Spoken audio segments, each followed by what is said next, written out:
Hai guys, welcome back to my channel. Oke, pada kesempatan kali ini aku kedatangan bintang tamu yang dia juga teman aku, tapi dia teman aku di kantor.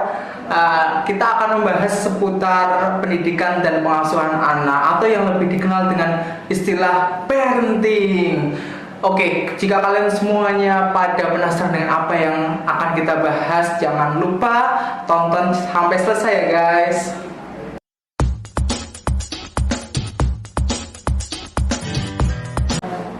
Oke, guys, kali ini aku sedang bersama dengan teman saya yang akan jadi narasumber untuk memberikan informasi seputar parenting atau pendidikan dan pengasuhan anak buat ibu-ibu atau calon ibu di luar sana. Oke, silahkan diperkenalkan siapa namanya. Hai, nama saya Rita Nuriani. Kebetulan saya teman kerjanya dari KID. Oke, untuk Mbak Rita ini sudah punya anak umur berapa ya kira-kira? Sudah punya anak satu. Umurnya 4 tahun bulan Desember. Ya, kira-kira mau rencana ada nambah lagi nggak? Ada dong, Mas. Ada dong ya. Oke, sekarang aku langsung aja tanya ya guys, seputar tentang pendidikan dan pengasuhan anak. Oh iya, perlu diketahui bahwa sebelumnya kita adalah salah satu pendamping sosial yang kita itu juga ketika kita terjun di lapangan menyampaikan sesuatu kepada klien kita, itu kita juga ada yang namanya FDS atau Family Development Session, yang mana di dalamnya juga ada materi-materi yang berkaitan dengan parenting atau pendidikan dan pengasuhan anak. Oke, aku langsung mau tanya sama narasumber satu ini yang cantik ini ya guys.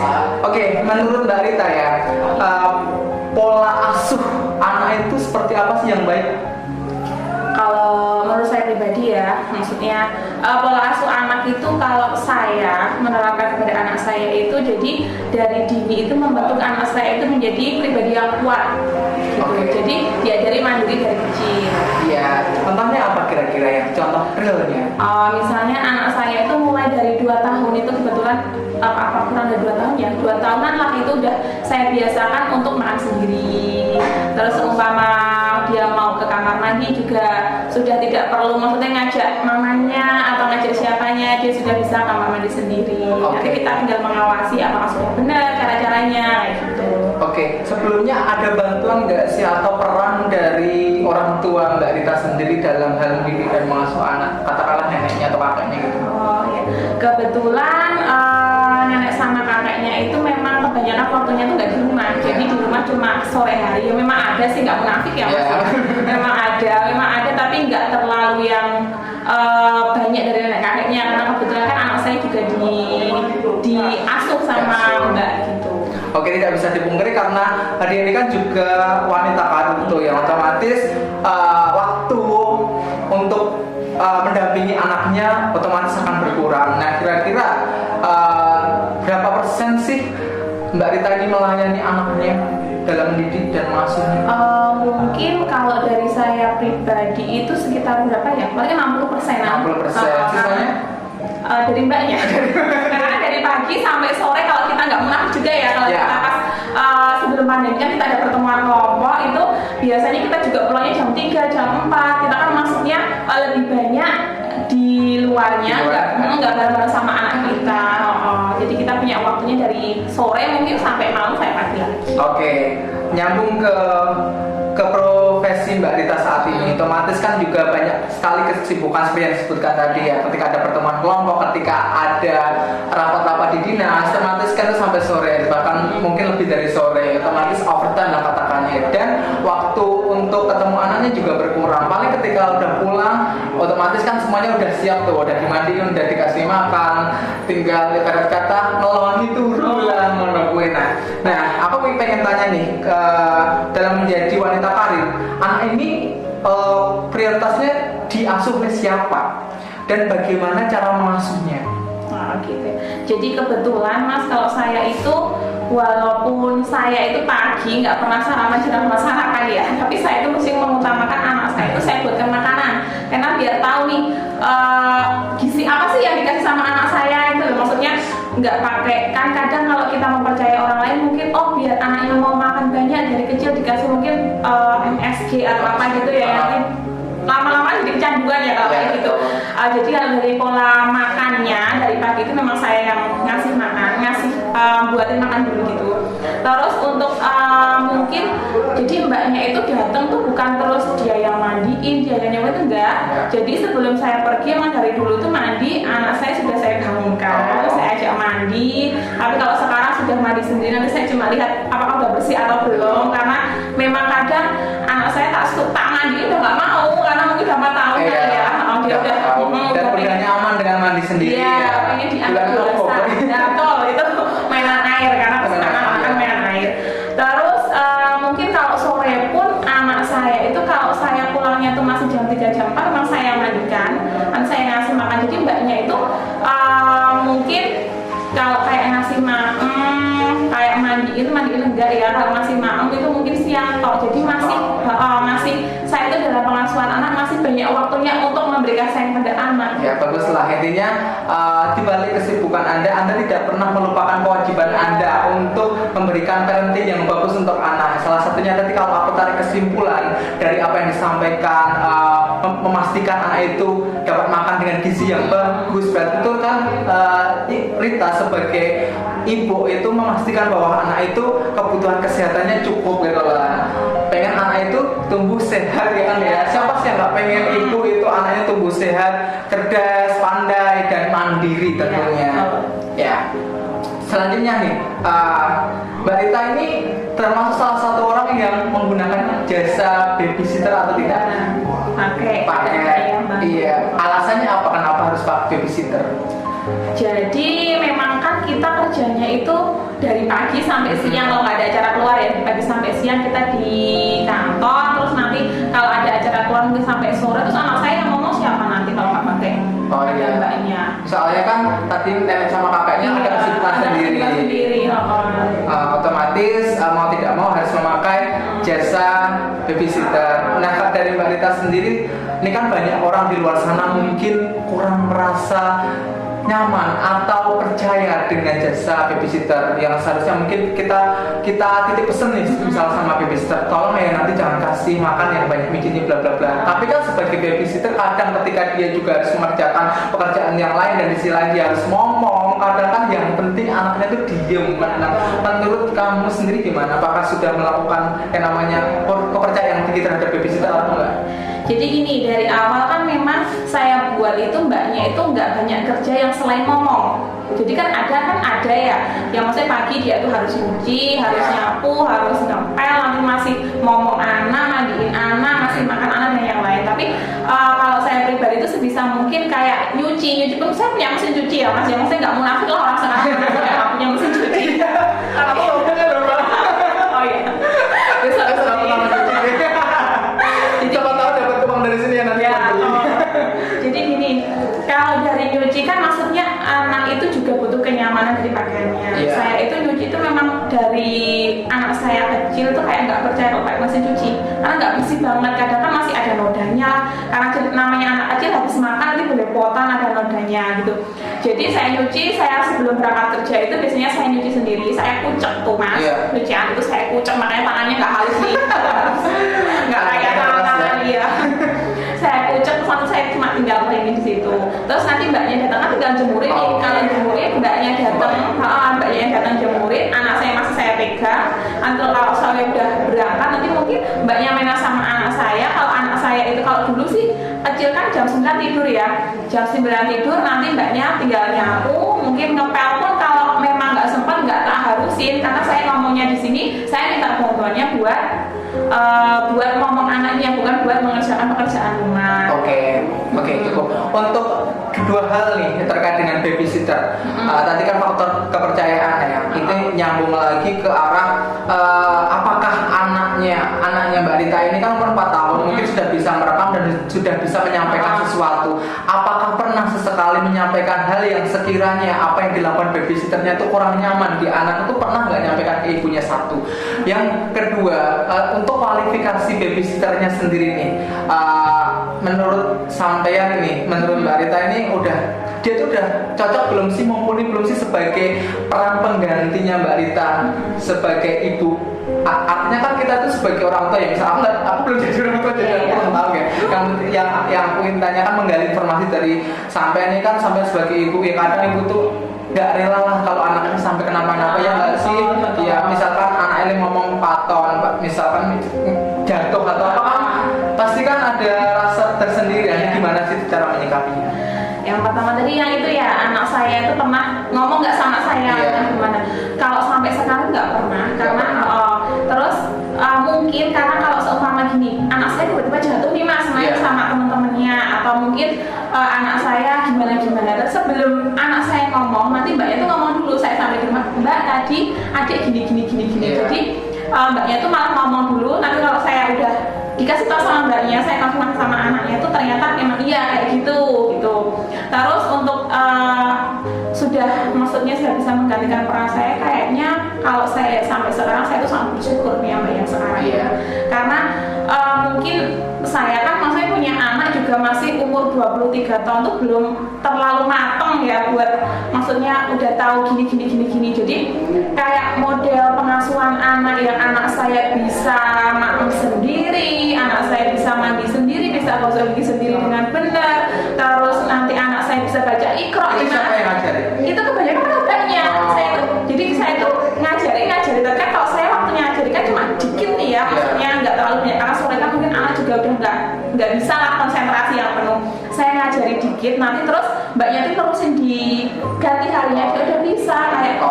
Berarti itu tolak ukur keberhasilan dari seorang babysitter yang dipercayakan oleh Mbak Rita itu menurut Mbak Rita udah cukup lah udah mumpuni sesuai dengan apa yang diinginkan itu nggak neko-neko dan anak juga bisa mengikuti dan tumbuh kembangnya pun juga baik gitu loh nggak ada permasalahan. Untuk ketakutan tersendiri menggunakan jasa babysitter ini ada nggak sih? Kalau dulu sebelum saya pakai ini saya sebelum pakai mbaknya itu mungkin ada ya nanti takutnya kalau bayi kan maksudnya bayi belum bisa ngomong ya dulu pas habis lahiran itu bayi belum bisa ngomong nanti takutnya kalau gimana karena saya kan juga lihat di TV di mungkin di Instagram di YouTube itu kan kadang ada yang bayi digini-giniin sama yang ngomong kayak gitu kan Ini nggak apa-apa. ya maksudnya dikasih belum waktunya ada kesenangan terus nanti kadang ditinggal apalah gitu. Tapi terus sekarang saya lihat sampai sekarang kayaknya nggak ada. Oke. Kalau untuk kasih sayang tersendiri ini kan dari awal dulu kan pada kata sejak habis lahir sampai sekarang 4 tahun itu masih diasuh sama babysitter nggak? Pernah nggak sih ngerasa kalau suatu saat nanti anak kehilangan kasih sayang terhadap orang tuanya karena dulu nggak pernah diasuh secara maksimal gitu? Pernah nggak sih ngerasa kayak gitu?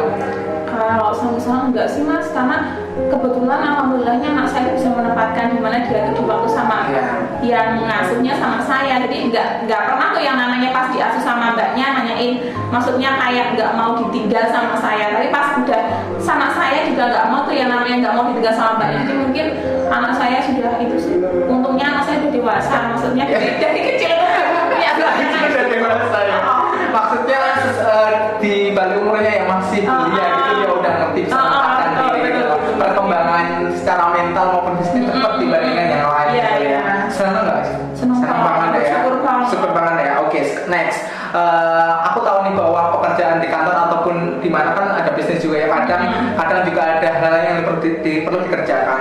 Itu pernah nggak sih ngerasa kesel atau marah terhadap anak, ibarat kata anak itu sebagai pelampiasan kemarahan itu pernah nggak sih? Kayaknya kalau menurut saya tuh nggak pernah, tapi kalau pas saya nggak sadar mungkin pernah. Tapi nggak, saya tuh modelnya gini loh, bukan tipe-tipe orang yang mau marah sama anak. Mungkin kalau sama bapaknya pernah ya. Tapi ya.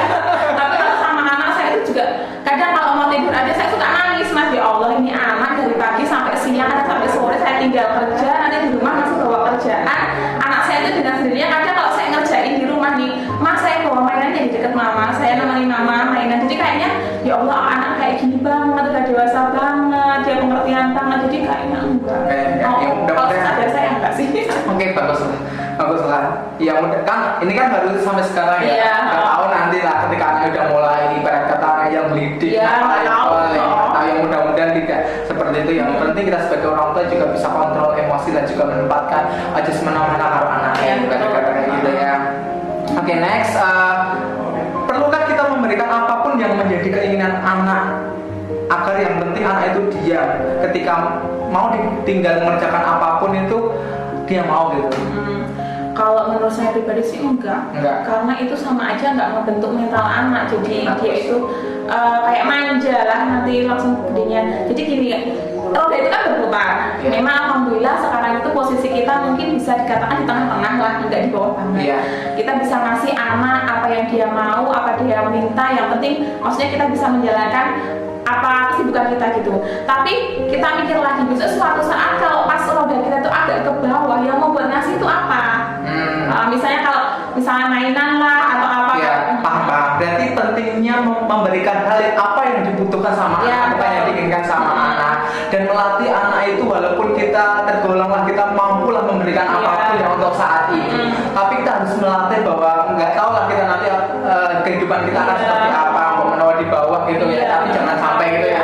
Ya, anak itu sudah siap secara mental gitu ya untuk menghadapi ujian-ujian yang akan terjadi di masa depan seperti itu. Baguslah. Ini pesan buat anda semuanya guys. Ini buat ibu-ibu. Oke, next.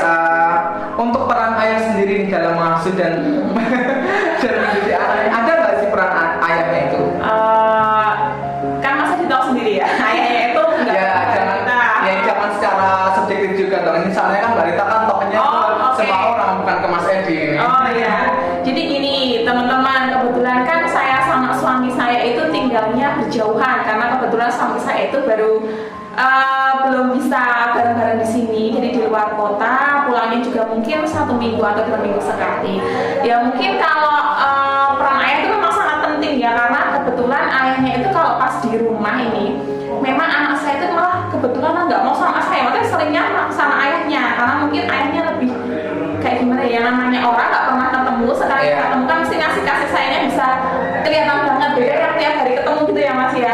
Jadi memang peran ayah itu memang penting sih. Terus selama ini mungkin dari ayahnya juga ngasih kasih sayangnya, kalau ayahnya mungkin dari perhatian. Anak saya kan senang berburu nih, senang cari belalang, cari kayak burung kayak apa, diajaklah ke sawah, sempatnya kayak gitu. Oke nih, aku pengen menggali hal penting yang ada di dalamnya ini. Ini kan kamu sama suamimu kan tinggalnya berjauhan, karena RTL, entah pulangnya ketemunya berapa minggu sekali, dan anaknya otomatis juga ketemu kan dibawa oleh Mbak Rita. Nah, cara mendekatkan anak kepada ayahnya itu seperti apa bentuknya?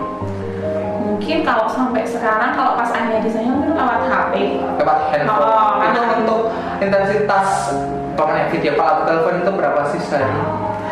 Jadi suami saya itu video call saya bisa dari pagi sampai sampai malam sampai pagi lagi, banyak kerjaan. Jadi protektif ya? Ya nggak sih Mas, mungkin karena saking perhatiannya, sayangnya sama kita kali ya. Terus sama ibunya apa sama anaknya? Ini sama dua-duanya. Jadi memang ayahnya juga nggak bisa jauh-jauh dari kita, selagi dia itu di luar kota. Memang dia itu sering banget video call, nggak sempat video call juga voice note, karena anak saya kan sampai sekarang belum bisa, maksudnya kalau nulis kayak gitu belum bisa ya. Saya kasih HP juga mungkin pas ayahnya video call atau apa, nggak pernah saya kasih HP buat mainan. Jadi dia itu mungkin voice note, terus nanti tanya ayah kapan pulang, terus ayah kalau pulang mau bawain apa kayak gitu, mungkin kasihnya punya dari situ. Oke lah, itu aku rasa sudah cukup, karena itu kan juga waktunya kan beda-beda, cara cari rezekinya juga beda-beda, waktu juga buat anak. Ya asalkan kita bisa bangun komunikasi yang baik antara ibu, anak dan ayah, itu juga nggak jadi masalah gitu. Anak tetap akan merasa nyaman, merasa dilindungi oleh kedua orang tuanya, itu yang mereka nggak akan jauh. Next, untuk keinginan punya anak lagi nih, ada nggak sih? Ada banget. Ada. Dan udah mulai berusaha dari sekarang apa belum? Terus apa aja yang perlu dipertimbangkan untuk mendapatkan anak kembali? Kalau saya emang dari dulu itu apa-apa pengen tak rencanain Mas, jadi apa-apa kita program, karena saya tuh mikirnya oh ya gini kalau ini nanti imbasnya ini, kalau ini harus gini gitu. Jadi sampai sekarang saya itu merasa kalau anak saya 4 tahun itu memang masih butuhnya dia perhatian. Mungkin sampai 5 tahun, karena usia 5 tahun kan mungkin udah main sendiri ya Mas ya. Jadi kalau saya sama suami saya itu memprogramkan mungkin tahun depan kita program. Nanti kan kalau tahun depan program mungkin lahirnya pas anak saya udah 6 tahun nih, udah agak dewasa, jadi nggak ada tuh namanya cemburu, terus nanti kayak iri-iri kayak gitu. Berarti intinya bisa membagi lah antara anak pertama dan kedua ya, waktunya, kasih sayang dan lain sebagainya. Dan juga kita tuh kayaknya perlu ya meyakinkan anak pertama nih untuk memberikan seputar pengetahuan tentang adik gitu, adiknya ya gitu ya, biar dia juga merasa dia seorang kakak dan apa yang perlu dia lakukan setidaknya dia bisa ngerti lah. Betul gak sih? Aku walaupun belum punya anak, belum punya istri, aku tahu ya cukup belajar dari orang-orang atau referensi. Kalau Mbak Rita itu referensinya dari mana sih untuk menjadi ibu yang baik dalam mengasuh dan mendidik anak, itu referensinya dari mana? Atau learning by doing, dalam artian ya ketika aku udah jadi ibu ya aku harus siap dengan apapun, otomatis ya belajar apapun ya belajar sambil melakukan. Kalau Mbak Rita sendiri ada referensi atau belajar dengan melakukan? Kalau saya juga ini belajar dengan melakukan, sama ya mungkin referensinya karena kita kan di sini ya, di kerjaan kita itu kan memang juga ada ilmu-ilmunya. Jadi kita bisa menempatkan apa yang kita dapat itu buat keluarga kita gitu. Oke, bagus. Next, hambatan dan tantangan tersendiri dalam mendidik dan pengasuh anak itu apa sih? Kalau hambatan sama tantangannya mungkin sampai sekarang karena saya itu belum terlalu bisa membaca apa yang anak saya pikirkan atau apa yang anak saya inginkan. Jadi mungkin kadang kayak peramal dong. Ya iya. Ya kalau anak itu kan seharusnya ibunya bisa kan. Kalau anak saya kayak gini. Maksudnya kekuatan batin. Ya kalau kayak gitu mungkin sampai sekarang kita belum terlalu bisa membaca apa yang anak pikirkan. Jadi mungkin apa yang saya kasih udah maksimal, mungkin anggapan anak saya belum maksimal. Berarti harus masih membangun kedekatan lebih lagi nih. Iya, masih banyak belajar. Ada lagi tantangan yang lain? Jadi sampai sekarang Untuk dari segi eksternal misalkan ada atau tidak? Dari luar itu kan mungkin dari dalam keluarga, mungkin dari luarnya tantangan dalam mendidik anak apa? Misalkan nih anak kan sekarang kan kayaknya udah sekolah nih, udah sekolah, bagaimana kehidupan sekolah dia? kayaknya sampai sekarang tuh anak saya tuh bisa-bisa aja sih mas, maksudnya dia itu kalau di luar juga bisa menempatkan. Udah bisa menceritakan belum hal yang dia dapat di sekolah atau di lingkungan? Udah, jadi kita tuh udah bisa membaca kalau yang dari luar malahan. Kalau mungkin kalau di sekolah kan kita juga bisa lihat ini loh sekarang dapat tugas kayak gini. Sampai rumah juga anak saya itu sudah bisa, maksudnya nggak harus aku tuh ngajarin yang terlalu gimana-gimana. Nanti anak saya tuh udah bisa mencerna dari apa yang diajarkan sama gurunya kayak gitu. Jadi kalau dari eksternal kayaknya. Jadi peran Mbak Rita ketika anak ada di rumah itu apa sih? Perannya ketika ada di rumah, misalkan mau tidur dongengking atau apa sih? Ya mungkin kalau mau tidur memang saya biasakan sebelum tidur kan kita latih. Kalau di tempat saya itu kan ada namanya TPA ya mas ya. Kalau di tempat mas ini apa namanya?